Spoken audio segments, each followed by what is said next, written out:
On her mother's anniversary, everything was as usual. Suddenly, there was a call from her 9-year-old son. I stepped out into the hallway. "Get out of there right now!" His voice was trembling. I decided to obey, and as soon as I glanced back at the gathering, I almost screamed at what I saw. "Hi, everyone. Put your things aside for a minute. I want to share a story that will help you see your loved ones in a new light. Let me know where you're watching from. We wish you a pleasant listen." Her mother's 65th birthday was going as usual, noisy and filling. The table was overflowing with salads, the smell of fried chicken mixed with the aroma of freshly baked apple pie. I looked over the festive spread. Tuna salad in a large crystal bowl pulled out from the cabinet only for special occasions. 3 kinds of potato salad, with sausage, with chicken, and with beef. Pickles from the cellar, mushrooms, cucumbers, tomatoes, marinated according to Mum's special recipe. Beef aspic, jellied meat in plates with gold rims, bought back in the 80s with Dad's bonus. A foggy decanter of whiskey. Next to it, a half-empty bottle of California sparkling wine, which Mom, out of old habit, still called by its vintage name, even though the label had long since changed. Guests, neighbors, Mum's former colleagues from the preschool where she worked for 35 years as a teacher, old family friends, seated around the table like familiar pieces on a chessboard, each in their usual spot, and me at the corner next to my younger sister Sarah, as always. Only Sarah now sat with a special air. Her husband beside her, a new dress bought at a trendy boutique on the main street of our small town. Gold earrings, a gift from her mother-in-law for last Mother's Day. And me in a simple blue dress, no makeup, hair pulled back in a ponytail. A divorcee with a child, back from the city for the weekend to congratulate Mom. "Emily, pour me some lemonade." Grandma Ethel, Mom's older sister, handed me her glass. I obediently took the pitcher of cherry lemonade.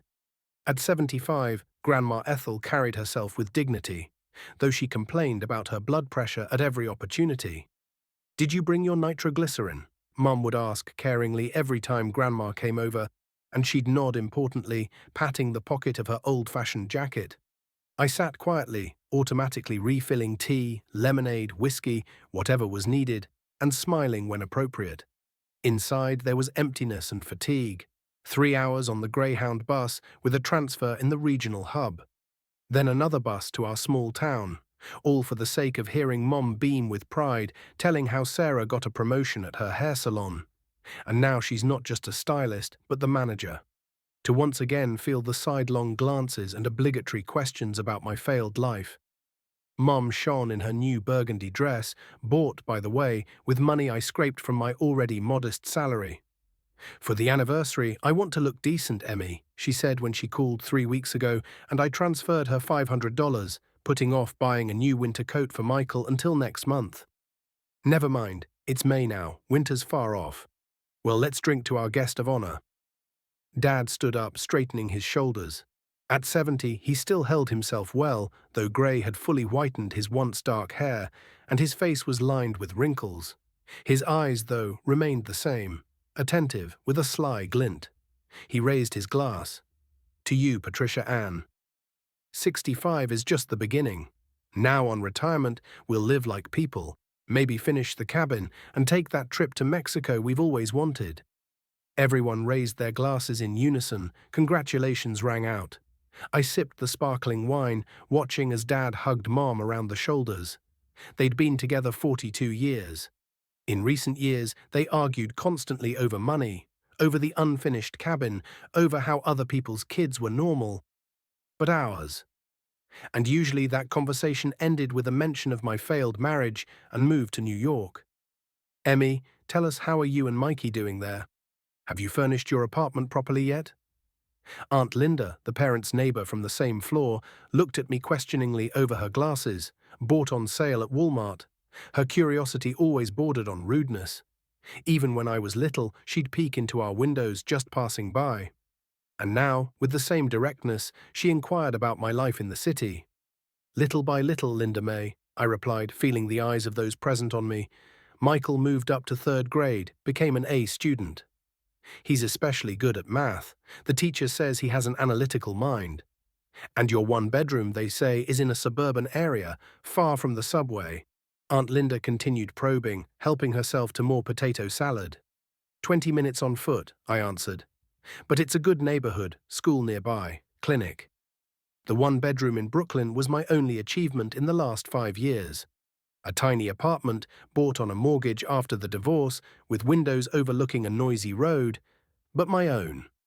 Michael and I renovated it ourselves, saving every penny. In the evenings, I painted the walls, and my son, still very little then, carefully held the roller with paint so it wouldn't touch the floor. And does that ex of yours pay child support at least? Mom's former colleague, Rachel Nichols, never had much tact. She adjusted her bright red hair, obviously dyed, and stared at me curiously. Nowadays, guys divorce and forget they have kids. My niece is struggling, and gets nothing from the kid's father. I clenched my teeth. My ex-husband David did pay child support, the minimum, and only after long court battles. When we divorced, he did everything to make his official income look as small as possible. You understand, Em, business isn't going well right now. Recession, he'd say with that disarming smile that once made me fall head over heels for him. I knew it was a lie. His construction firm was thriving, but proving it was impossible. But while we were married, David helped my parents reliably. Re-roofed the cabin, put up the fence, built the greenhouse. They didn't bother me then. You, Emmy, hustle in your New York, and we'll handle things here with Dave. After the divorce, relations with my parents became strained. They couldn't forgive me for letting go of such a guy and depriving the child of a father. About how that guy cheated on me with my own colleague, how I found traces of someone else's lipstick on his shirts, the nighttime calls he'd answer in whispers in the bathroom. I didn't tell my parents about that. Why traumatize them? They already thought I was to blame, couldn't keep the family together. He pays, of course, I replied to Rachel Nichols with a forced smile, as required by law. Well, by law, that's peanuts, she snorted, spearing a piece of tuna on her fork. Does it cover living? Rachel, why are you pestering the girl? Mom intervened, nervously adjusting the napkins on the table. She's doing fine. Right, Em. Look what gift she brought me for my birthday. She proudly showed off a gold necklace with a pendant.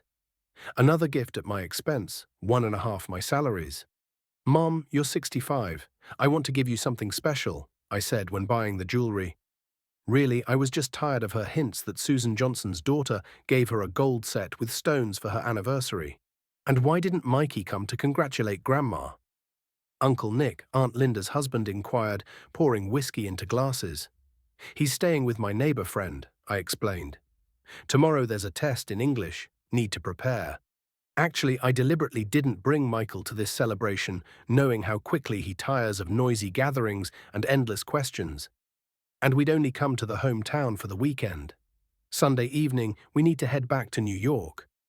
The conversation shifted to pensions, grocery, and medicine prices, how back then hot dogs were real hot dogs, and now who knows what we're eating. I listened half-heartedly, thinking about how tomorrow I need to run to the farmer's market, buy parents some vegetables and fruits. Mum complained that on retirement you can barely afford bread and milk, and vitamins are expensive nowadays. It was at that moment the phone in my pocket vibrated, my heart skipped. Michael was left with my friend Susan, my neighbor from the same floor. She agreed to watch him and help prepare for the test while I went to the birthday. Don't worry, Em, we'll study with Timmy. They're in the same class after all, she said, waving off my thanks. I pulled out the phone, looked at the screen. Indeed, Michael. Something happened. He usually didn't call without reason, knowing I was at the party. Excuse me, I muttered, stepping into the hallway. Mum, get out right now. Michael's voice trembled so much that it took my breath away. What happened? I moved to the window, turning away from the guests, who were glancing curiously my way. Just get out, immediately. There was such determination in his voice that I, without thinking, headed for the exit. Wait, you should be in New York. How did you get here? I tried to make sense of it. Mum, please. His voice sounded almost pleading. Just come out. I'll explain everything. Okay, I said. Give me 2 minutes. I returned to the table, trying to keep a calm expression. Inside, everything contracted from fear and confusion. How did Michael end up here? 400 miles from New York. Why did he sound so scared? Emily, where are you going? Mum frowned, noticing I was getting ready. It's awkward. The toast is coming up. Michael's calling just for a minute, I tossed, throwing on Mom's old down jacket hanging in the entryway. Something happened. Worry sounded in Mum's voice, but somehow strange, insincere. Or did it seem that way? No, he just… I faltered, not knowing what to say. I'll be quick. Literally 5 minutes. We'll go then. If the kid's more important than your mother, she muttered, turning away. That phrase stung me, but I didn't react. Over the years, I'd gotten used to such jabs. Throwing a last glance at the festive gathering, I suddenly noticed how Mom and Sarah exchanged strange looks. Quick, but very telling. Something cold stirred inside, and then I saw Dad lean toward my cousin Stephen and whisper something. After which both threw me a look that made everything inside go cold. In the eyes of my own father, there was something alien, hostile, as if before me was not the person I'd known all my life. I almost screamed, so unexpected was this moment, as if in 1 second the whole world flipped, and I saw the underside of what I considered native and reliable. The picture of the family celebration suddenly appeared in a new light. These people sitting at the table, smiling and making toasts, suddenly seemed alien and dangerous to me. My heart pounded as I rushed into the entryway and hastily pulled on my boots. My hands trembled so much that I didn't immediately get into the sleeves of the jacket. Fragments of thoughts swirled in my head. What's going on? Why is Michael here? What did that look mean? Emmy, why are you running away? Sister Sarah appeared in the hallway, suspiciously calm, as if nothing had happened. Her brown hair was perfectly styled, and a light smile played on her lips. Only her eyes, wary, cold, betrayed her tension. Michael called. I need to go out. I tried to speak evenly, but felt my voice treacherously trembling. That kid of yours is always at the wrong time, she threw with irritation that she poorly hid under a mask of concern. Mom will be upset. You know how she waited for this celebration. In her words, there was something else besides the usual irritation, some new shade that I hadn't noticed before or didn't want to notice. Just for a bit, I lied, though an inner voice suggested that I might never cross the threshold of this house again. I said nothing, just stepped out onto the porch and slammed the door behind me. The evening air hit my face. May turned out warm. Lilacs were already fading, shedding small petals onto the cracked asphalt path. The old apple trees in the garden, planted by Grandpa, were covered in white-pink blossoms. Once in childhood, Sarah and I swung on homemade swings tied to the biggest apple tree and ate apple turnovers that Grandma baked. Back then, everything seemed simple and clear: family, home, love. At the gate, shifting from foot to foot, stood Michael in the tracksuit I bought him for the start of the school year, with a backpack on his shoulders. His light hair, just like mine in childhood, was tousled by the wind. His eyes, wide open, looked with anxiety and determination at the same time. Michael, what happened? I rushed to him, forgetting to zip the jacket. How did you get here? He looked at me with wide eyes, in which there was such adult determination that I was momentarily taken aback. My little son seemed to have aged several years in one day. Mom, we need to leave right now, he said, tightly gripping the backpack straps. I'll explain everything, but not here. Please, let's go. There was real fear in his voice, not a childish whim, not resentment, real adult fear. I took his hand and felt it trembling. Okay, I said, glancing back at the house where the celebration continued. A silhouette flashed behind the curtain. Someone was watching us. Come on. We walked down the street, holding hands like when Michael was very little. I didn't ask questions, though they crowded in my head, ready to burst out. Something in my son's face made me silent. This new adult seriousness scared me more than his unexpected appearance in the parental town. The May evening gradually descended on the town. Windows in the 5-story buildings lit up with yellow light. In the front yards, tulips and daffodils bloomed. Somewhere a dog barked. From an open window came the sound of a working TV. Seemed like a game show, a usual Friday in an ordinary American small town. Only the world inside me had flipped and was cracking at the seams. "Where are we going?" I asked finally, when we'd walked far enough from the parental house. "To the bus station," Michael replied, still tightly holding my hand. I checked the schedule. At 9:15, there's a bus to Philadelphia, and from there, we can take the train to New York. I stopped, stunned. My 9-year-old son had planned an evacuation route better than some adults. "Michael, stop. Explain what's going on. How did you even get here? Why aren't you in New York with Susan?" Michael looked around, as if afraid we'd be overheard. Then he pulled me to a bench by the playground. The playground was empty. At this time, kids are usually having dinner at home. "I'll tell you everything, Mom, but promise you won't be mad." "I promise," I said, feeling a lump of anxiety rise in my throat. Michael took a deep breath. "I didn't stay with Aunt Susan. I went to the station with you, but you didn't see. I got on the same bus, just in a different section." "What?" I couldn't believe my ears. "But how? Why?" "Because it was weird that Grandma insisted so much that you come alone. She called 3 times and said you absolutely had to come. And then that conversation." "What conversation?" I felt a chill run down my spine. "Dad's," Michael lowered his eyes. "He called Wednesday evening when you were in the shower, talking to some Uncle Stephen about how everything's ready and he's filed some papers, and that Grandma and Grandpa will do everything as needed." I went cold. "Stephen, that's my cousin, a lawyer. The same one who helped David set up his business once. They always got along well. And I got scared, Mom. Decided to follow you, but so you wouldn't know. I saved up for the ticket from the pocket money you gave me." I looked at my son, not knowing whether to cry or laugh. My little protector, my little adult. "And what happened next?" I asked, hugging him by the shoulders. "I arrived in the morning, like you, went to Grandma and Grandpa's house, but didn't go in. Sat in the gazebo by the pond.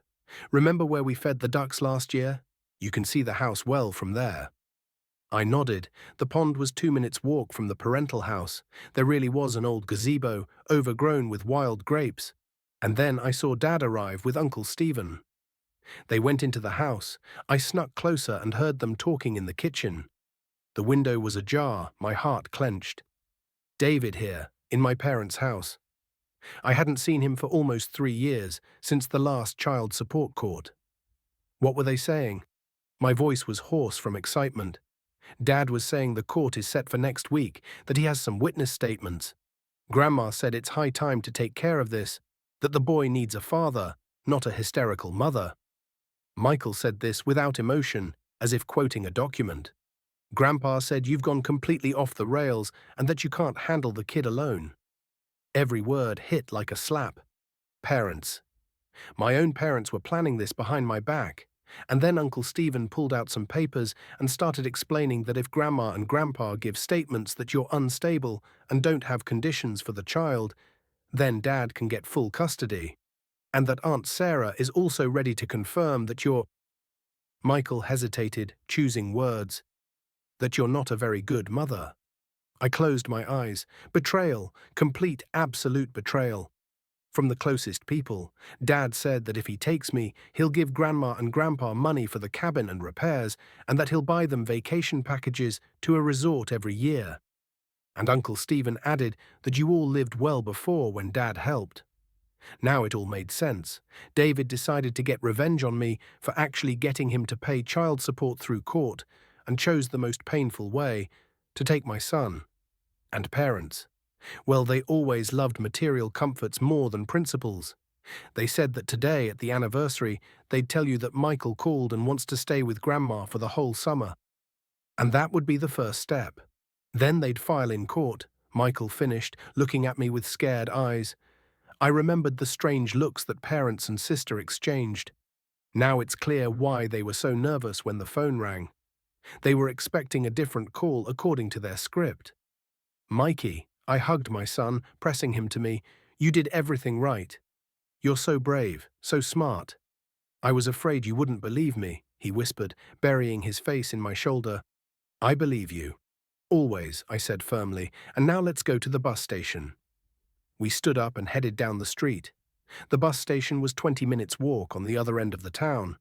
"And things?" "You left your bag at Grandma's," Michael remembered. Nonsense, I waved off. Just clothes, documents and money are always with me.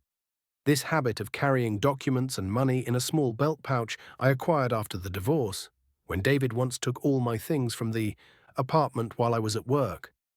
For memory, he said then with a smile.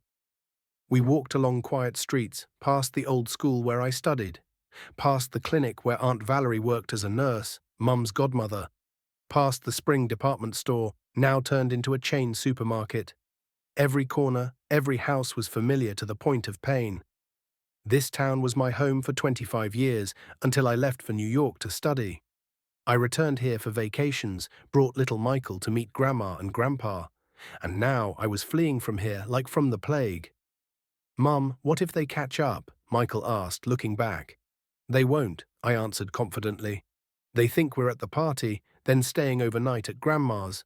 By the time they figure it out, we'll be far away. The phone rang, making me jump. The screen showed Mom. I rejected the call and turned off the phone. Smart, Michael said, watching my actions.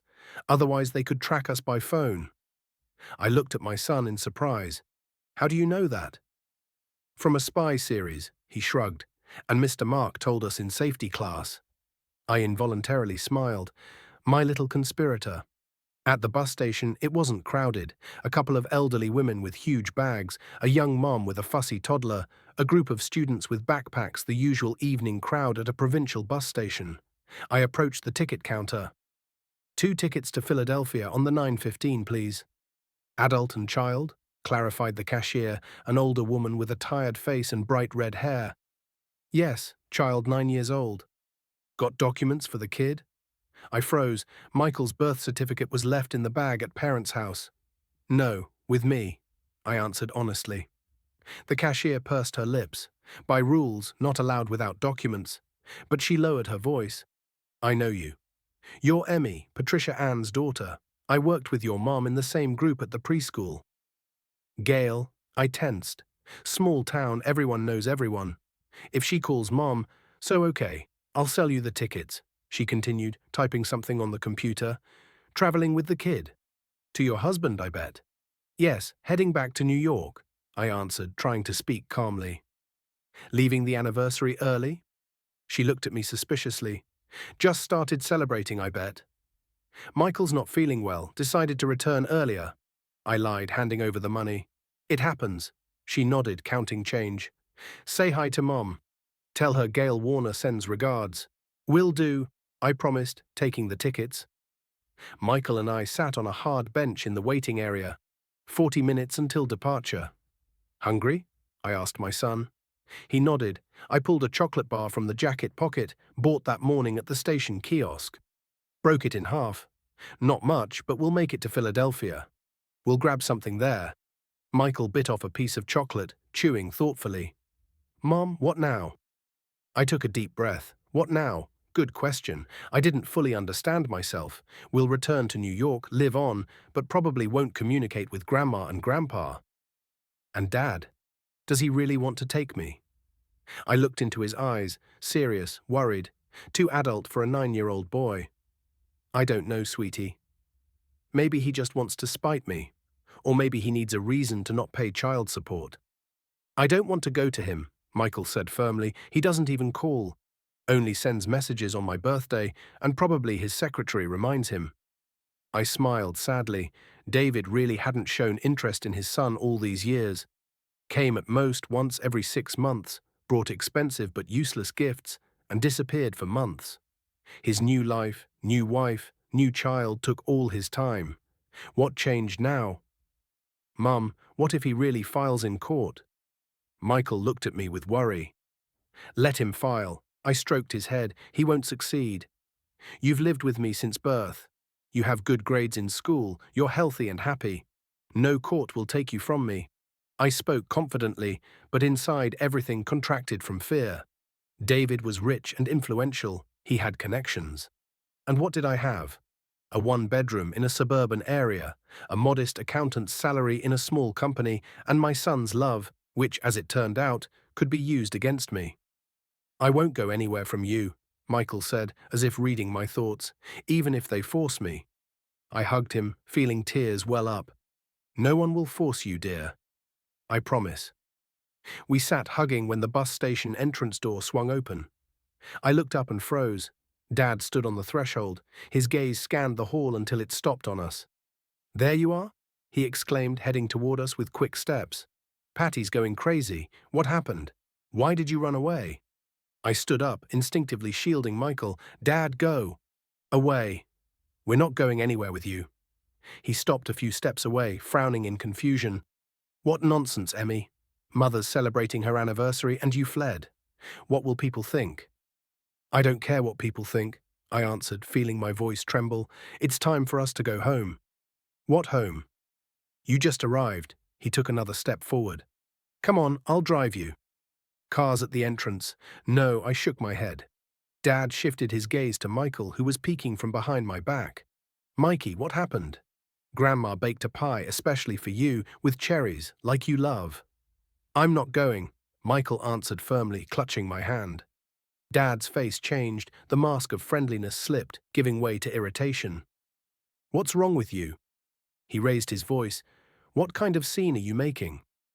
We know everything, Dad, I said quietly. About your plan with David. About the court. About how you were going to take my son from me. He paled, something flashed in his eyes. Fear, shame, but it quickly turned to anger. What rubbish. Who told you that? I heard it myself, Grandpa, Michael suddenly said, stepping forward. How you talked with Dad and Uncle Stephen this morning. About the court and custody. Dad froze, looking at his grandson in amazement. Michael, but you should be in New York. I heard everything, Michael repeated, and about how you want to help Dad take me. And about the money for the cabin. Dad heavily sat on the bench across from us, his shoulders slumped. You don't understand, he spoke after a pause. It's hard for your mother and me. Pensions are small, the cabin's falling apart, roof leaking. And Dave promised to help. Hard, I felt a wave of anger rising inside. All my life I've heard those words. Hard when I went to college. Other people's kids go to trade school, start working right away, but you keep studying. Hard when I moved to New York. Who needs you there? Only money transfers came. Hard when I had Michael. Now you'll cry with the kid without a husband. You were going to take my son from me for money to repair the roof. My voice rang with tension. Dad winced as if from toothache. Don't twist it, Em. Dave's the boy's father. He has rights. And you? Come on, judge for yourself. What can you give him? A tiny apartment, peanuts salary. But Dave has a house, business. Little Mary can go to private school, vacation at resorts. Little Mary, I echoed, not believing my ears.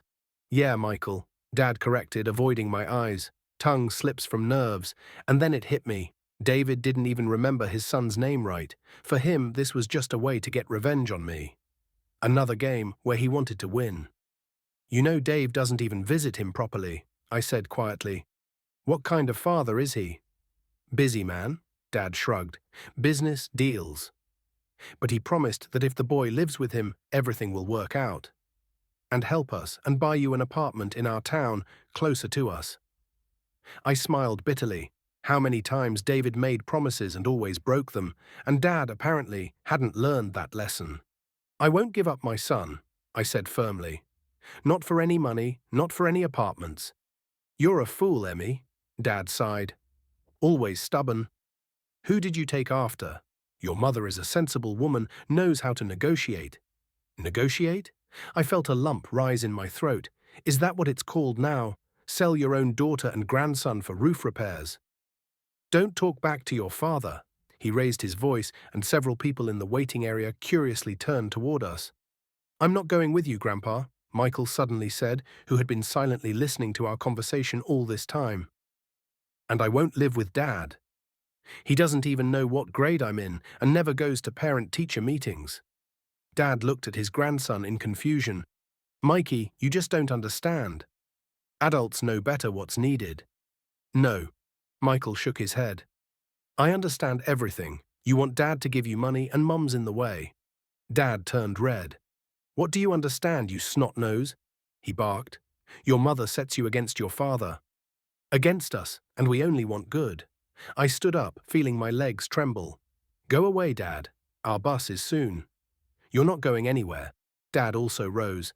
Mother will go crazy. And Dave's already on his way. I called him. I felt hot, then cold. David is coming here right now, this minute. Time to go. I took Michael's hand and headed for the platform exit. Stop. Dad grabbed my elbow. Don't be stupid, Emmy. Let Mum go. Michael shouted, lunging at Grandpa and trying to pull him off. Quiet now. A voice boomed over us. I turned. Next to us stood a policeman, a young guy with a serious face and attentive eyes. What's going on? He asked, shifting his gaze from me to Dad and back. Officer, help. Dad immediately changed his tone to ingratiating. Daughter and grandson ran away from wife's anniversary. Mother's in tears, guests in shock, want to take them home. Is that true? The policeman turned to me. We're heading to New York. We have bus tickets. And why the rush? Suspicion showed in his eyes. Because they want to take me from Mom, Michael blurted before I could say anything. The policeman frowned. Okay, let's go in order. Your documents, please. I pulled out my ID and handed it to him, my hands treacherously trembling. Child's birth certificate? It's left at parents' house, I admitted. We were in a hurry. Uh-huh, the policeman nodded thoughtfully. And where are you going without child's documents? To New York, home. I started to get nervous. If he detains us, David will arrive. Listen, I have electronic copies of all documents. I can show. I opened the app on my phone where I kept scans of important papers. Here's Michael's birth certificate. Here's my ID. And this is the court decision that the son lives with me. The policeman carefully studied the screen. And why are you running from relatives? He asked, returning my phone. Because they conspired with my ex-husband to sue me for the son. Michael accidentally overheard their conversation. She's lying all of it, Dad exclaimed, making it up. She's nervous, always has been. A fantasist. It's true. Michael looked at the policeman with wide eyes. I heard myself how they said that if Grandpa and Grandma tell the court that Mum's bad, then Dad can take me. And Dad for that will give them money for cabin repairs. The policeman looked at his watch, then at us. Okay, adults need to calm down and talk normally. I suggest going to the station. At that moment, the bus station entrance door swung open and David appeared on the threshold just like 3 years ago, tall, fit, in an expensive suit. Only temples grayer and wrinkles around the eyes deeper. Emily, he smiled widely, heading toward us. What a meeting. And Michael, you're here too. What a surprise. Fake joy sounded in his voice. 3 years without seeing his son and didn't even hug him. Just stood with that smile of his, which always gave me chills. Hello, David, I said, trying to speak calmly. We're leaving. Bus in 10 minutes. What bus? He laughed. Come on, Em. I'll drive you in comfort. Weather's great. We can even stop at the cabin, grill some burgers. He came closer, put his hand on Dad's shoulder. Robert James, what's going on? Why are Emily and Michael at the bus station? Ran away from the anniversary, imagine. Dad shook his head. Patty's going nuts, awkward in front of guests. Tsk, tsk. David clucked his tongue. How bad, Emily, to upset your mother on such a day. I felt Michael squeeze my hand tighter. He looked at his father warily, like a stranger. Hello, officer. David turned to the sergeant, extending his hand. David Andrew Thompson, the boy's father. What's happened? Sorting it out, the policeman replied briefly, not shaking the extended hand. You said you're the father. Got documents proving relation. David didn't flinch, he never did. Of course, he pulled a wallet from his suit's inner pocket and extracted the birth certificate. Here, please. Thompson Michael David, my son. The policeman studied the document, then looked at me. Well, situation's clear. Family conflict. I suggest everyone calm down. And, I'm not going with him, Michael suddenly said, stepping back. David smiled, but irritation flashed in his eyes. Michael, don't be capricious. Mom's tired, she needs rest, and you and I will go to my cabin. I bought a new gaming console. We'll play. No, Michael shook his head. Listen to your father, Grandpa intervened. Stop tormenting Mom. I want to stay with Mom. Michael almost shouted. David frowned. For a moment, his mask of friendliness slipped, and I saw the David I knew in the last months of our marriage. Irritated, cold, dangerous. "Michael, stop the hysterics," he said with emphasis. "Adults have decided everything. You'll go with me." "No," Michael screamed, clinging to me. "What's wrong with you?" David couldn't hold back. "Mother sets you against me. She always did that. Always ruined everything." The policeman stepped between us. "Okay, everyone calm down. The child's clearly upset. I suggest everyone go to the station. There's no need for that." David put on the mask of affability again. "Just a small misunderstanding." "Emmy," he turned to me, "let's talk calmly. I'm not your enemy." I was silent, holding Michael's hand tightly. David stepped toward me, lowering his voice so the policeman wouldn't hear. "Don't be stupid, Em.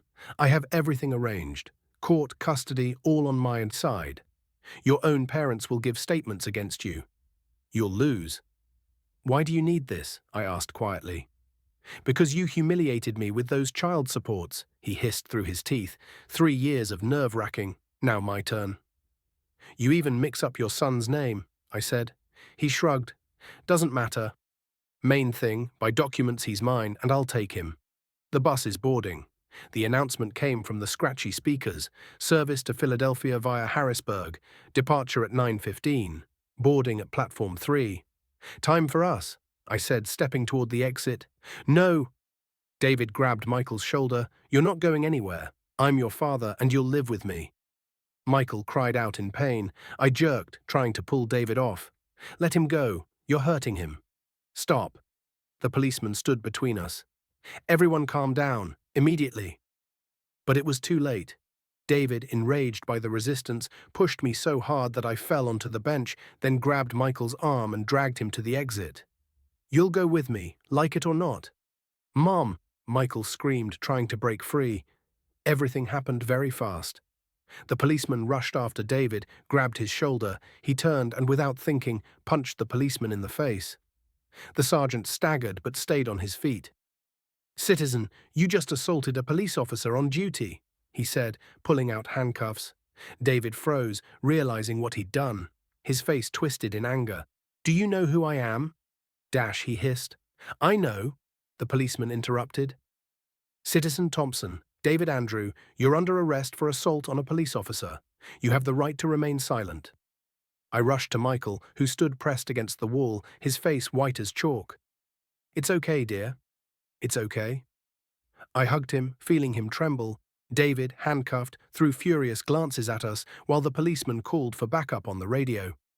"This isn't the end, Emily," he hissed. "I have connections. I'll still take the kid." Dad stood aside, confused and aged before my eyes. "Dave, what are you doing?" "Why?" He muttered. "I had to as well." The police squad arrived. David was led away. Dad trudged after them, mumbling something about a misunderstanding. Michael and I were left alone in the waiting area. The bus was already at the platform. Passengers who witnessed the whole scene glanced at us curiously. "Let's go." I took Michael's hand and we headed to the platform exit. "Mum, I'm scared," Michael whispered. "What if Dad really takes me?" I stopped, squatted in front of him, looked into his eyes. "Listen to me, dear. No one will ever take you from me. No courts, no connections, nothing. I'm your mum, and I'll always protect you, understand?" He nodded, wiping tears. "And Grandma and Grandpa?" I sighed. This question I'd been asking myself since we left the house. "I don't know, Mike, but you and I will manage together, as always." We boarded the bus. I chose seats in the middle of the salon, away from the windows. Until the bus started, I feared David would somehow break free and try to stop us, or that Mom with Sarah would rush to the bus station. But nothing happened. The doors closed, the engine roared, and the bus moved. I looked out the window at the receding bus station, the darkening sky, the lights of my hometown gradually disappearing in the distance. Perhaps I was seeing it all for the last time. Michael laid his head on my shoulder and dozed off, exhausted from the day's events. I stroked his hair, thinking about what had just happened. My family betrayed me. The people I loved all my life, whom I trusted, turned out capable of such baseness. For what? For money to repair the roof? For a new greenhouse? For a resort voucher? The phone in my pocket vibrated. I pulled it out, turned it on. The screen instantly filled with notifications of missed calls and messages. Mum, sister, dad, even Grandma Ethel. I deleted everything without reading, then opened contacts and blocked them all one by one. The bus drove along the night highway. Michael and I were returning home to our small New York apartment. There was no expensive furniture, no garden with apple trees, no decades-old family traditions. But there was our life, honest, real, built on love, not calculation. I leaned my head against the glass, watching the passing lights of lanterns. Tomorrow would be a new day, and we'd have a lot to do to protect our little family. But now, at this moment, the worst was behind us. We were heading home together. Back in New York, I took time off work. Told the boss Michael was under the weather. Teresa Sanders, a plump woman with kind eyes and perpetually messy hair, just waved her hand. Of course, Emmy, stay with the kid. Documents can wait. She was a single, mom herself, and understood all the hardships well. First thing, I went to the lawyer. Alice Peterson, who once helped with the divorce, listened to the whole story without interrupting, only frowning more with each minute of my tale. So he openly said he wants revenge on you for the child support, she asked when I finished. Yes, exactly. I nodded, recalling David's face twisted in anger. And assaulted a policeman. Yes, they arrested him for it. Alice Peterson thoughtfully tapped her pen on the desk. That's good. I mean, of course, not good that he showed aggression, but good for our case. There's an official arrest report, witnesses. We can use that if it goes to court. If? I raised my eyebrows. You think he won't sue for custody? I think he will, she sighed. Such people don't back down. But now we have a trump card, his aggressive behavior. And you're smart for not falling for the provocation and not responding with aggression. I smiled wryly. Just scared for my son. Maternal instinct. A great force, Alice Peterson smiled, so let's prepare for the worst scenario. We need references from Michael's school, from the clinic, from neighbors, everything that confirms the child is growing in favorable conditions. And parents? I nervously clasped my fingers. If they really give statements against me. Relatives' words against documents, she shrugged. Plus, we can file a counterclaim for witness manipulation. If it's confirmed that your ex-husband offered money to your parents for false statements, that's a serious violation. But how to prove it? It was verbal. And your son? Is he ready to tell what he heard? I thought. Michael was so scared by everything that happened. Is he ready to testify in court? I don't know. It would be strong stress for him. In family court, they often talk to children in a separate room without parents present, Alice Peterson explained. It's less traumatic.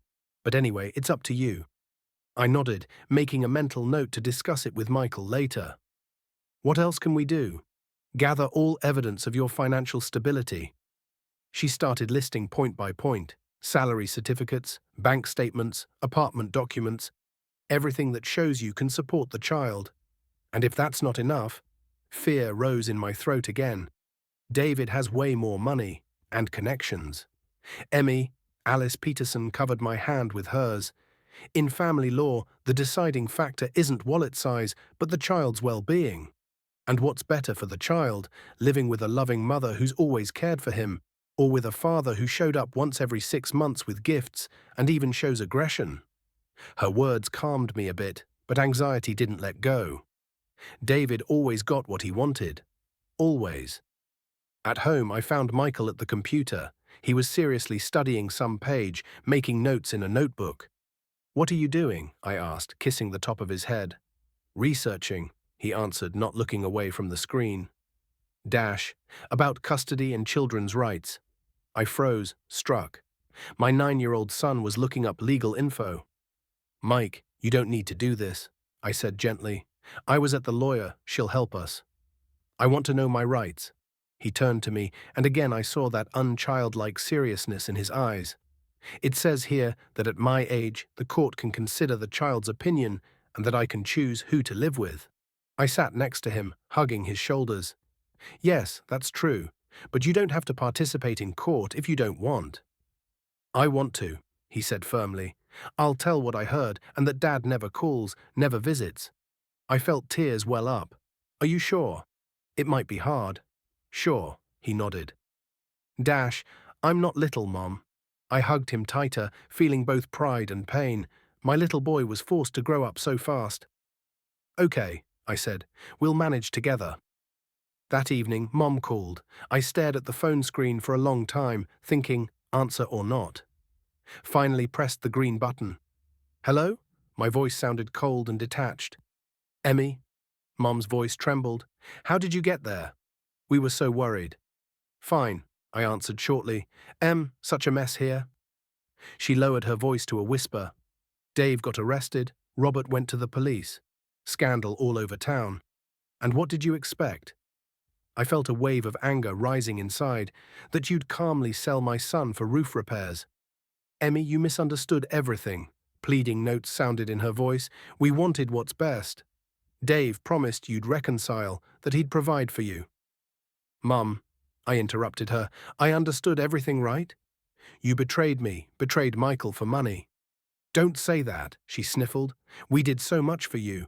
Raised you, educated you, and now you decided I owe you. For it. I smiled bitterly. Pay with my own son.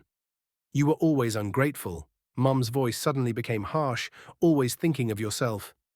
Did you think of us? We're old. We need help. Dave promised to help. And me? Didn't I help you? I felt my voice tremble. Who sent money for your treatment? For the bathroom remodel? For the anniversary dress? Peanuts, she snorted, and Dave promised to re-roof, put up a new fence, buy Robert a car. I was silent, struck. Was a roof and fence worth more than relations with daughter and grandson?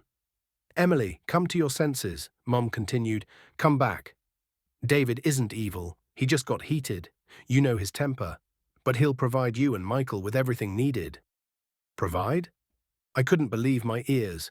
Mom, he wants to take my son out of revenge. He told me himself. You drove him to it with your child support, reproach sounded in her voice. Men don't like being forced. Forced to support his own child, I almost shouted. Do you hear yourself? Silence hung on the line. Then Mom spoke again, in a different tone, businesslike, almost cold. Emily, as your mother, I tell you. Think carefully. If it goes to court, we'll have to tell the truth. What truth? I tensed. That you're nervous, yell at the child, that you don't have enough money even for proper clothes for him. I gasped in indignation. That's a lie. I never yell at Michael. And who'll check? Strange confidence sounded in her voice. Your father and I are respected people. A teacher with 35 years' experience and an engineer. They'll believe us. I couldn't believe this was my mother speaking. The woman who sang me lullabies, treated scraped knees, taught me to read. You're really ready to lie in court against your own daughter.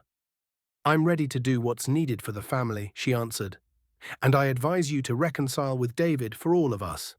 I silently pressed the end call button, then turned off the phone, sat on the couch and cried. For the first time in all these days, I cried long, silently, crying out the pain of betrayal, fear for the future, bitterness of disappointment in the closest people. I didn't notice Michael enter the room. He sat next to me, hugged my shoulders. Mum, don't cry, he said quietly. Everything will be okay. I wiped my tears, tried to smile. Of course, dear.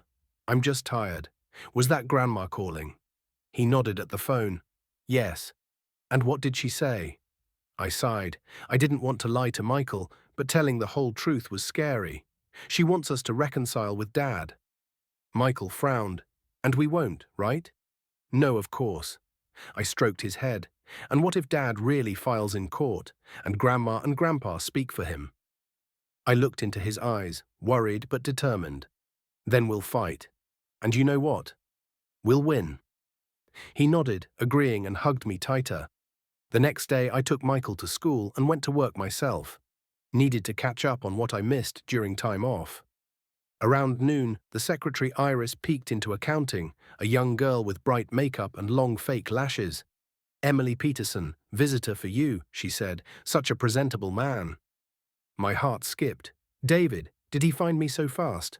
What's his name? I asked, trying to sound calm. Stephen Michael, Iris answered. Says he's your relative. I exhaled. Not David, but no easier. Stephen, cousin, David's lawyer. What does he want? Show him to the conference room, I said. I'll be right there. I walked slowly down the hall, gathering thoughts. Why did Stephen come? What to tell him? We hadn't seen each other for years.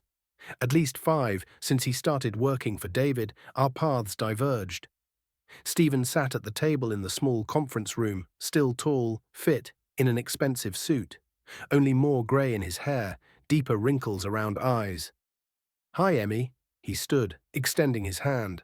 Long time no see. I ignored the extended hand, sat opposite. What do you need, Stephen?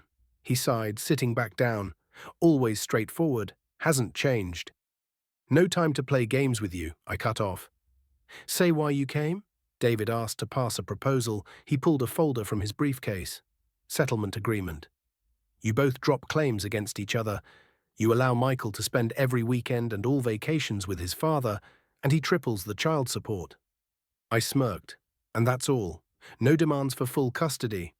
Dave got heated. Stephen spread his hands. You know, in the heat of argument, you say anything. He doesn't want to take your son from you, just wants to participate more in his life. Why should I believe you? Because it's a beneficial offer. He pushed the folder to me. See for yourself. Triple child support, payment for Michael's vacations twice a year, medical insurance. I opened the folder, scanned the lines of the contract. Indeed, the terms were generous, too generous. And in return, I asked, slamming the folder shut, what does David really need? Stephen sighed. Okay, I'll say straight. His new wife can't have children, and Dave always wanted a son. He worked on your parents. They would have given the needed statements. But after that incident at the bus station, he winced. Anyway, now the plan's changed. What plan? I tensed. Gradual entry into the boy's life. First weekends, then vacations, then maybe Michael himself will want to live with his father. Dave has a big house, pool, his own stable. And if he doesn't want? Then everything stays as is, Stephen shrugged. Just the child will have more opportunities. I shook my head. I don't believe it. David never backs off his plans. Believe me, Emmy, now he's not up for war with you. Stephen lowered his voice. He has business problems, tax audit, creditors pressing. He can't afford long court battles. There it is. Money, always about money. And so he decided to drop the revenge. He never wanted revenge. Stephen looked almost offended. He wanted his son, but now priorities changed. I was silent, thinking over the situation. If David really is in financial trouble, maybe this is our chance to end the conflict on favorable terms. But something told me not everything's so simple. I'll think, I said finally, and consult the lawyer. Of course, Stephen nodded. Just don't drag it out. Offer good for 3 days. He stood, adjusting his jacket. And also, about your parents, they really wanted what's best. David promised them a lot. They wanted to sell their own grandson, I cut off. They're old people. They need help. Stephen sighed. Don't judge them harshly. I didn't answer, saw him to the exit and returned to my desk, pondering the conversation. Something wasn't right here. David isn't one to easily give up his plans. Maybe this is just a new tactic to lull my vigilance, then strike. Or he really is in a tough spot and seeking compromise. Anyway, need to consult Alice Peterson and Michael. After all, it's about his life. That evening, I showed the documents to Alice Peterson. We sat in her small office, where even in summer it smelled of dust and old papers. Interesting proposal, she murmured, studying the contract. Very generous, too generous, I noted, nervously tapping fingers on the armrest. Agreed. Alice Peterson took off her glasses and rubbed her nose bridge. Something's off here. David always fought for every penny of child support. Yes, got it through court, and only minimum. And here suddenly triple amount, plus vacations, insurance. She shook her head. Suspicious. I told her about David's financial problems that Stephen mentioned. Maybe he really wants to close this quickly. Possible. Alice Peterson thoughtfully tapped her pen on the desk. But let's look closer at the contract points. She turned the page, pointed at one point. Here, Parents agree not to obstruct the child's communication with any relatives from father's and mother's side. Wording's vague. Could include your parents under that. I frowned, meaning I can't forbid them from seeing Michael. Exactly. And now look here. She turned another page. In case of mother's inability to support the child due to health or financial condition, custody automatically goes to father. I felt a chill down my spine. Is this a loophole? Looks like it. Alice Peterson nodded. If, for example, you're fired from work or get sick, that's it, David gets custody. But this is blackmail. That's the thing, formally. No, it's concern for the child's well-being. She made quotes with fingers. Any judge would approve such a point. I shook my head, struck by David's cunning. He didn't give up his plan, just changed tactics. What should I do? First, don't sign this. Alice Peterson decisively closed the folder. And then, prepare for court. I'm more than sure David will file soon. But we said he has financial problems. That's why he's hurrying. She sighed, while he still has money for good lawyers and possibly bribes. I shuddered. You think he can bribe the judge? Not necessarily the judge. There are guardianship authorities, psychologists, experts. She shrugged. The American judicial system isn't perfect, as you know. I lowered my head. Against such money and connections, I had no chance. Don't despair, Emily. Alice Peterson encouragingly touched my hand. We have an advantage. Truth? And your son, who can tell it? Michael sat in the kitchen, focused on homework. I watched him carefully write letters, and my heart squeezed with tenderness and fear. How to explain to him what's ahead? How to prepare for what's coming? Michael, we need to talk. I sat next to him, pushing aside the textbooks. He raised an attentive gaze at me. About Dad? Yes, I nodded. Today Uncle Stephen came. Remember him? Of course, Michael frowned. He works for Dad. What did he want? I showed him the folder with the contract. Dad proposes an agreement. He'll pay more money, and you'll spend weekends and vacations with him, Michael thought, fiddling with the pen. I don't want to go to him, he finally said. Why? I asked gently. You could vacation at the beach, ride horses. Dad has a big house, pool. Mom, Michael looked at me almost reproachfully. You think that's important to me? Dad doesn't even know what books I like. For my birthday, he sent a constructor for toddlers, and I'm already 9. I smiled, feeling pride for my son. You know, your dad might file in court to take you permanently. Michael nodded. I know, I looked online. It's called challenging custody. I sighed. Sometimes he seemed so adult. You'll have to talk to the judge, tell who you want to live with and why. It might be scary. I'm not scared. Michael resolutely clenched his fists. I'll tell the truth, that I want to live with you because you love me for real. And Dad needs me only to spite you. I hugged him, feeling a lump in my throat. You're the bravest boy in the world, you know? I know, he smiled. You always say that yourself. A week later, the court summons came. David, as Alice Peterson predicted, filed a suit to determine the child's residence with the father. Prepare for a tough process, Alice Peterson warned when I showed her the documents. He'll surely call your parents as witnesses. What's to stop them from lying in court? I nervously paced her small office. Oath, she shrugged. Not everyone's ready to perjure under oath. That's a criminal charge. And David, he'll lie. Rather manipulate facts. Alice Peterson sighed. Turn every little thing into proof of your inadequacy as a mother. I sank into the chair, feeling cornered. What do we do? Gather our evidence, she said firmly. References from school, from neighbors, salary certificates. Everything that shows you're a good mother and can support the child. On the court day, I woke with a headache. All-night nightmares. David leading Michael away, parents locking me in the basement, me running down an endless hallway trying to catch my son. Michael and I dressed especially carefully. Me in a strict navy suit I saved for special occasions. Michael in a white shirt and pants with creases. When I tied his tie, he stood very straight, focused ahead. Remember what to say? I asked, adjusting the knot.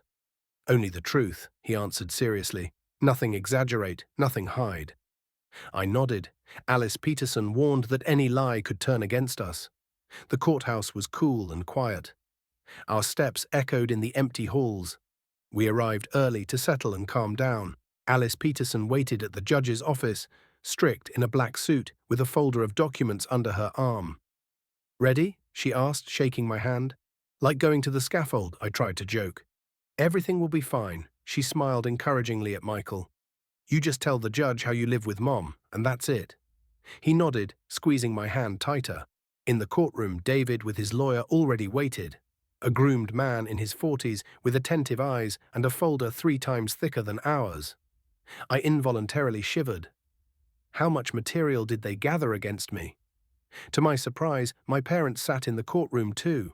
Mum, unusually pale, in an old-fashioned dress with a lace collar. Dad hunched with a dull gaze. They didn't look my way. The judge, a plump woman about 50 with a tired face, entered the room and announced the start of the hearing. David's lawyer spoke first. He spoke long and convincingly, describing his client's financial capabilities, his deep attachment to his son, and desire to give the child the best. Emily Peterson Thompson, unfortunately, cannot provide the boy with the proper level of life, the lawyer broadcast, showing photos of our modest apartment. The child sleeps on a fold-out couch in the only room. He has no personal workspace for studying. Whereas at my client's house, a separate bedroom, playroom, and personal study for lessons are prepared for the boy. I clenched my teeth, listening to this lie. Yes, we have a small apartment, but Michael has his own corner with a desk, bookshelves, computer. My son and I made this mini-room ourselves, partitioning part of the space with bookcases. Then the lawyer moved to personal attacks. My client knows that Emily Peterson suffers from nervous breakdowns, often yells at the child, doesn't give him proper attention due to work overload. The boy often stays home alone, which is unsafe at his age. I felt myself blush from anger and humiliation. It was all a lie. I never yelled at Michael and left him alone only for an hour or so while running to the store or bank. And only recently, when he asked himself, "Mum, I'm big now, I can handle it." Finally, the lawyer called the first witness, my mother. I tensed, preparing for the worst. Mum slowly approached the stand, took the oath with a trembling voice. She looked very old and scared. "Patricia Ann, please tell the court about your daughter and grandson," the lawyer asked in a saccharine voice. "How do you assess the child's living conditions?" Mum swallowed, threw a quick glance at David, then at me, and finally spoke. "My daughter Emily. She's a good mother, always cared for Michael, even when it was very hard." I froze, not believing my ears. David's lawyer also looked puzzled. "Are you sure?" he asked. "Remember you said your daughter often gets nervous, yells." "I never said that," Mum shook her head. "Emily never yells at her son. She's patient, kind, always explains, helps with homework." David turned red. He whispered something furiously to his lawyer. "Patricia Ann, the lawyer changed tactics. And how do you assess your daughter's financial situation? Does she have enough means to raise the child?" "Emily always managed," Mom answered firmly, even when it was really tough. "Michael's always dressed, shod, fed. He has everything needed for school, and Emily even helped us with money, though she herself barely made ends meet." I couldn't believe it. Mom was defending me. Why? What changed? The next witness was Dad. He also confirmed that I'm a good mother and fully provide for my son everything necessary. "Robert James," David's lawyer started losing patience. "I remind you, you're under oath. Are you sure you're telling the truth?" "Absolutely."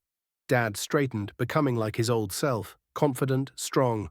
"My daughter is a wonderful mother." And David, he threw a contemptuous glance at the son-in-law. David doesn't even remember what grade his son is in. David jumped from his seat. "That's a lie. I remember perfectly. Michael is in second, third grade. In fourth," Michael calmly corrected from his seat. "I moved to fourth grade this year." A murmur ran through the room. The judge tapped her gavel, calling for order. Then other witnesses spoke. My boss, Teresa Sanders, who told that I'm an excellent worker and constantly talk about my son, show his photos, hurry home to help with homework. The neighbor from the same floor who saw how Michael and I go to the store together, to the park, how we chat cheerfully returning from school. And finally, the most important witness was Michael himself. The judge asked everyone except him and the clerk to leave the room. I waited in the hall, biting my lips from worry. What will he say? Won't he get scared? Won't tricky questions throw him off? 15 minutes later, we were called back. Michael sat in his place, calm and serious. When I sat next to him, he squeezed my hand tightly and whispered, "It's okay, Mom." The judge announced a break for decision. We waited in the hall, not talking. David and his lawyer sat at the other end of the hall, tensely conferring about something. To my surprise, parents approached us. "Emily," Mom looked aged and guilty, "forgive us if you can." "Why did you change your testimonies?" I asked, still not believing what happened. "Because it's the truth," Dad answered quietly. We almost made a terrible mistake. Forgive us." "It's Michael," Mom added, looking at her grandson with tenderness. "He called us every day, told how you live, how you care for him, said he'd forgive us if we tell the truth in court." I looked at my son in amazement. He called Grandma and Grandpa every day and didn't tell me a word. "I knew they're not bad," Michael said simply, just confused. Michael and I sat on a bench in the hall, waiting for the judge's decision. He pressed against me, quiet and serious. Parents settled opposite, not daring to come closer. In their eyes was remorse, but I wasn't ready for talk yet. Too fresh was the pain of betrayal. David paced the hall, occasionally throwing furious glances our way. His groomed lawyer typed something quickly on a tablet, frowningly pursing lips. They clearly didn't expect such a turn. "What do you think the judge will decide?" Michael asked quietly, raising worried eyes at me. "I don't know, dear," I answered honestly. "But we did all we could." Alice Peterson, back from the cafeteria with 2 cups of tea, sat next to us. "Don't worry," she said, handing me a hot cup. "I think we have good chances, especially after Michael's and your parents' testimonies." "And what did Michael say?" I asked in a whisper. "He was questioned without us. Can't know for sure." Alice Peterson shrugged, but from the judge's face it was clear she was impressed. "Your son is very smart and eloquent for his age." I looked at Michael with pride, who at that moment was focused on sipping juice through a straw, swinging his legs. Finally, we were called back to the room. The judge, still impassive, took her place. We sat in our seats. I squeezed Michael's hand, feeling my heart pound. The court, having reviewed the case materials and heard witness testimonies, began the judge in an official tone, decides, in the suit of Citizen Thompson David Andrew to determine the child's residence with the father, denied. I closed my eyes, feeling tears of relief rise in my throat. We won. Michael stays with me. The court finds that it's in the child's interests to keep his residence with the mother, the judge continued. The plaintiff has the right to communicate with the son every second and fourth Saturday of the month from 10 to 18 hours, as well as 2 weeks during summer vacation. The schedule can be adjusted by mutual agreement of the parties. I nodded, ready to agree to any terms, as long as Michael lives with me. At the same time, the court obliges the defendant not to obstruct the child's communication with the father and other relatives, added the judge, throwing an attentive glance at me. And the plaintiff, to timely and fully pay child support for the son's maintenance. David sat motionless, clenching fists. His face paled from anger. When the judge finished reading the decision, he abruptly stood and left the room, not looking at anyone. We stayed with Michael, parents, and Alice Peterson. Michael hugged me tightly, whispering, "I told you everything would be fine." Parents uncertainly approached us. Emily, Dad looked aged and drawn. "Can we talk?" I nodded, though inside offense and desire for reconciliation still fought. "We were wrong," Dad said quietly, looking me straight in the eyes. "Very wrong. We were blinded by David's promises, the money. We forgot that the most important is family. How could you believe him?" I felt a lump rise in my throat again. After all he did. "Old age, daughter," Dad sighed. "When you're 70, you start fearing everything. Illnesses, helplessness, poverty." And Dave promised mountains of gold, and cabin repairs, and help with meds and resort vouchers. "We got scared we'd be left alone," Mom added, wiping tears. "Without support, without help. And Dave seemed so reliable, well off." "And me?" I asked quietly. "Didn't I help you?" "You did, of course." Mum lowered her eyes. But you yourself have money tight.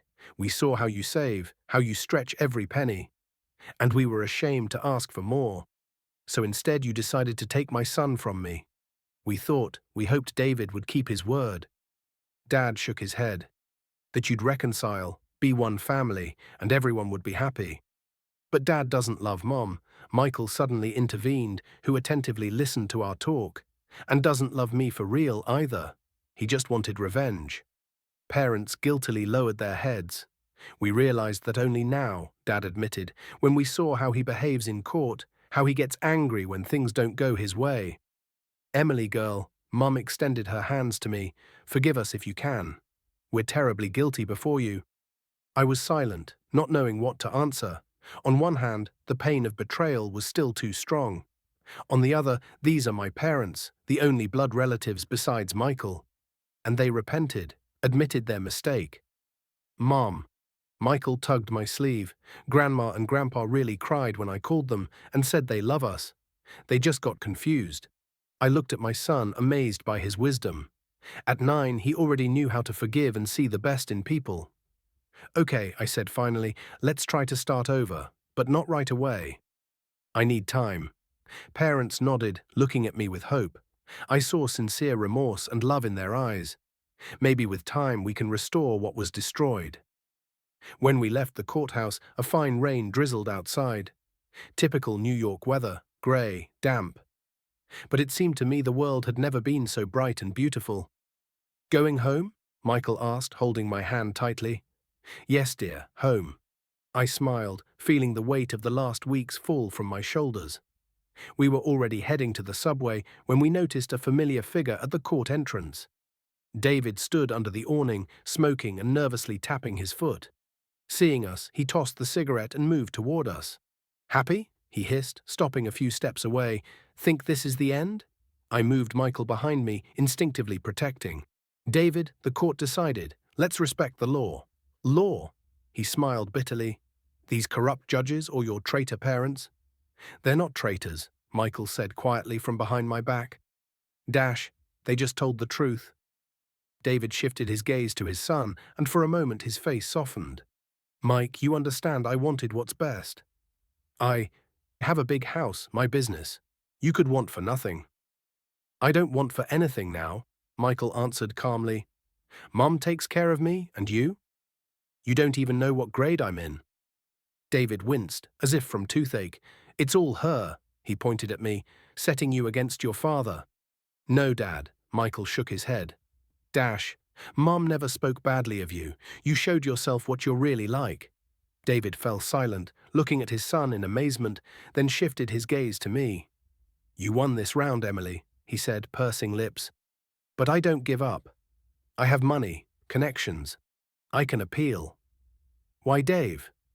I called him the old home name for the first time in years. Why do you need a child you don't even know, whom you see once every 6 months? Because he's my son, he almost shouted. No, I shook my head. Biologically, yes, but in everything else, no. You don't know his favorite books, games, friends. Don't know he fears the dark and loves the starry sky. Don't know he has citrus allergy and dreams of being an archaeologist. David was silent, looking at us confusedly. Dad, Michael suddenly said, stepping forward, I'm not against seeing you. Really. We can go to movies or the park, if you really want to know me. I looked at my son in amazement. After everything, he was still ready to give his father a chance. David looked thrown off. He clearly didn't expect such an offer. I'll think, he said finally, looking away. Good. Michael nodded. Call when you decide. We walked around David and headed to the subway. He stayed standing in the rain, watching us go. At that moment, I almost pitied him. Despite all the money and connections, he was infinitely alone. At home, a call from Susan, my neighbor and friend, awaited. Well? She asked impatiently as soon as I picked up. How did it end? We won. I couldn't hold back a smile. Court left Michael with me. Thank God, she exhaled in relief. I was on pins and needles all day. Even picked up Timmy from school early. Kept thinking about you. Thanks, Sue. I felt tears of gratitude well up. You're a true friend. Oh, come on, she waved off, coming to us for dinner. I made chili, cabbage pie baked. Need to celebrate the victory. I looked at Michael, who had already changed into home clothes and settled with a book on the couch. Mike, going to Aunt Susan's for dinner. They have cabbage pie. Let's go. He nodded, setting the book aside. Just I'll shower first, okay? After court, want to wash it all off. I nodded, understanding he meant not just physical dirt. The last weeks were a tough test for both of us. Susan, we'll come in an hour, okay? I said into the phone. Great. We'll wait. And I'm so happy for you. After the shower, Michael came out refreshed, with wet hair and rosy cheeks. Mom, you know what main thing I told the judge? He asked, sitting next to me on the couch. What, dear? That you always tell the truth even when it's hard. And that you taught me to always tell the truth too. I hugged him, feeling a lump in my throat. You know, he continued, pressing against me, when I heard that conversation at Grandma's, I was so scared. But then I remembered how you always said truth is stronger than lies, and decided I must tell you everything so you could protect yourself. You acted very bravely, I said, stroking his head. Many adults wouldn't dare. I just thought, what would Mom do in my place? And realized you'd always choose truth. I smiled, feeling endless pride for my little, but so wise son. Mom, he raised a serious gaze at me, and now we'll live all alone, without Grandma and Grandpa, I thought. After the betrayal, it was hard to imagine trusting parents again. But on the other hand, they repented, admitted their mistake, and Michael apparently already forgave them. Not right away, I said finally. First we need to heal wounds. But then I think we can become family again. Real family, where everyone supports each other. Michael nodded in relief. I'm glad. Grandma and Grandpa aren't bad, they just got confused. You're an amazing child, you know? I kissed the top of his head, so wise and kind. It's because I have such a mom, he smiled. And at that moment I realized all the trials weren't in vain. They made us stronger and closer to each other. I looked at the clock. Time for Susan's. Don't make them wait. We left the apartment holding hands. Ahead was dinner with friends, then a new life without fear and betrayal. A life where truth always beats lies and love is stronger than greed. A year passed. May's sun flooded our small kitchen with warm light. I was preparing a festive dinner, baking meat with potatoes, Michael's favorite dish, and his new passion, berry cheesecake.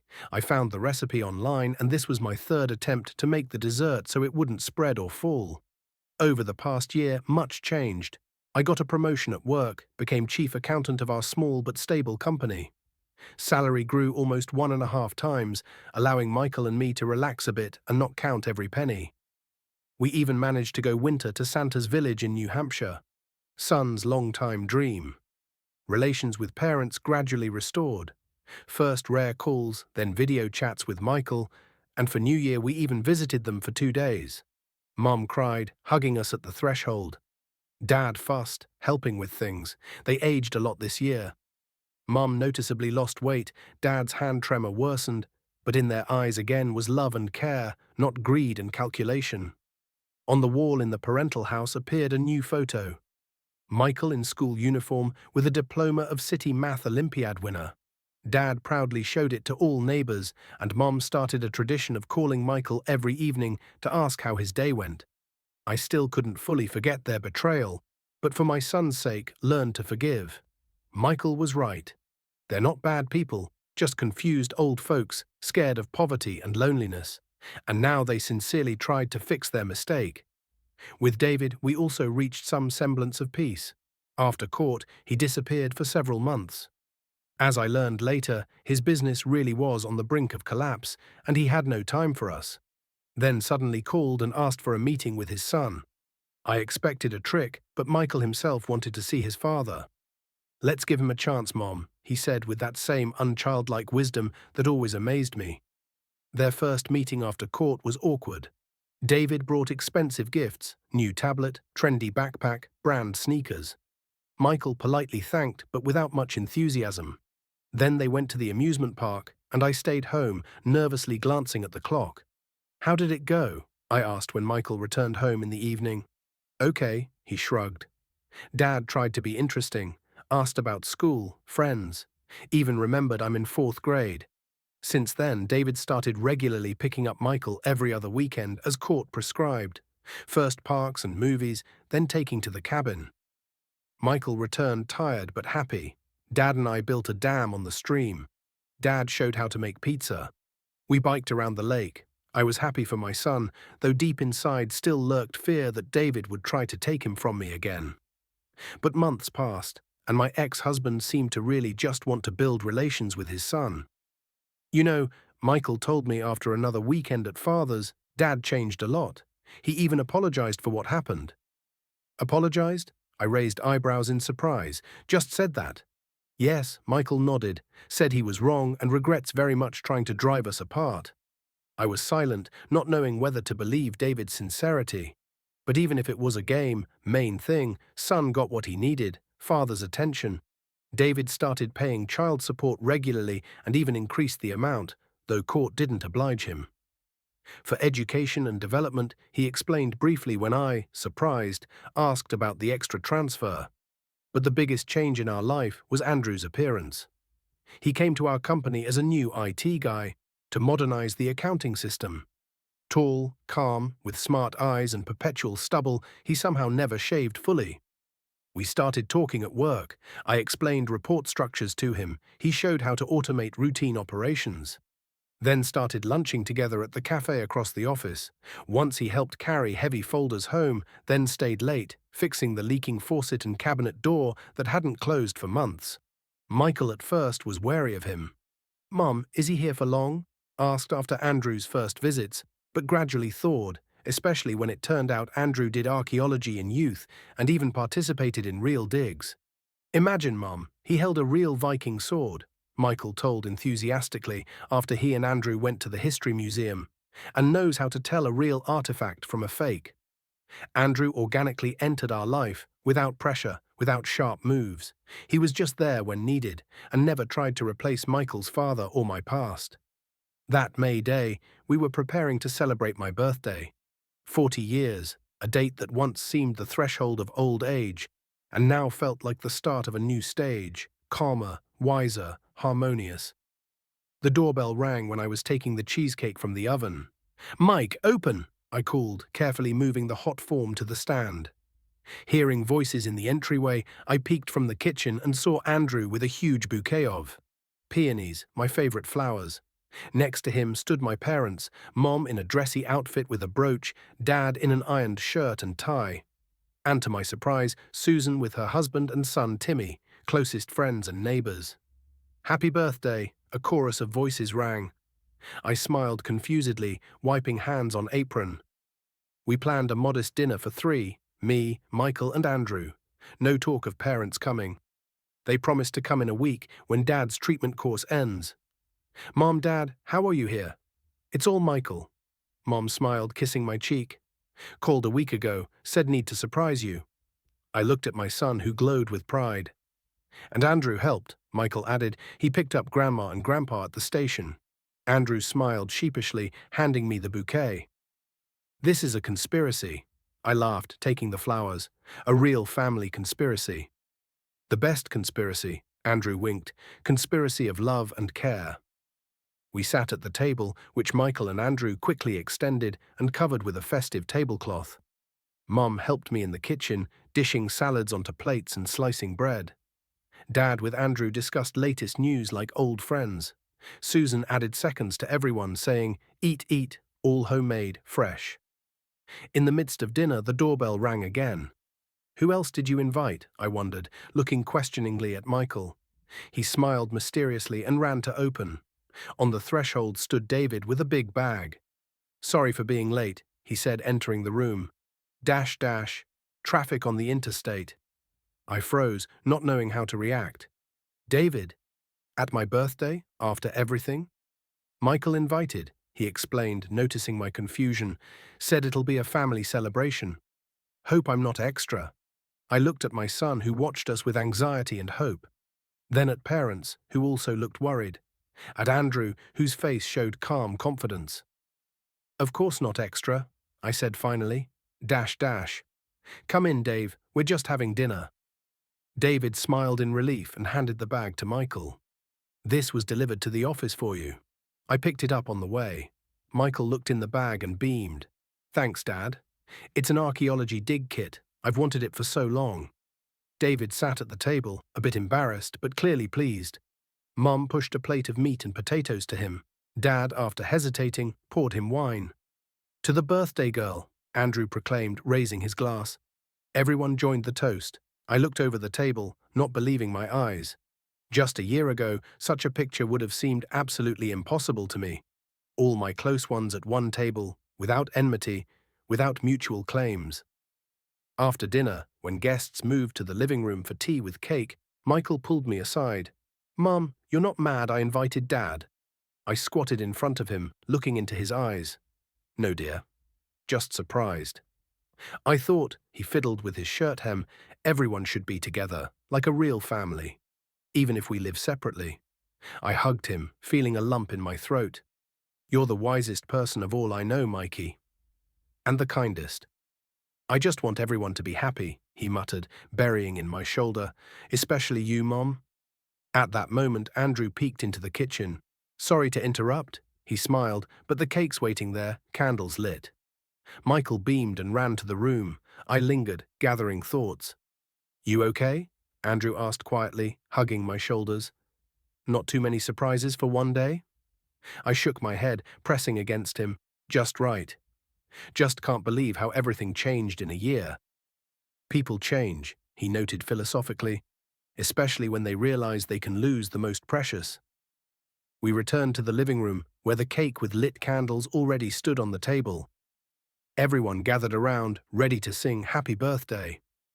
Michael drummed on the table impatiently. Parents held hands. Susan hugged her son. David stood a bit aside, but with a sincere smile. Make a wish, Michael exclaimed when the song ended. I closed my eyes, thinking what to wish, and realized that for the first time in a long time, I don't need to wish anything. Everything I dreamed of had already come true. My son is with me. He's happy and surrounded by love. My family, though unusual and not always perfect, is together again.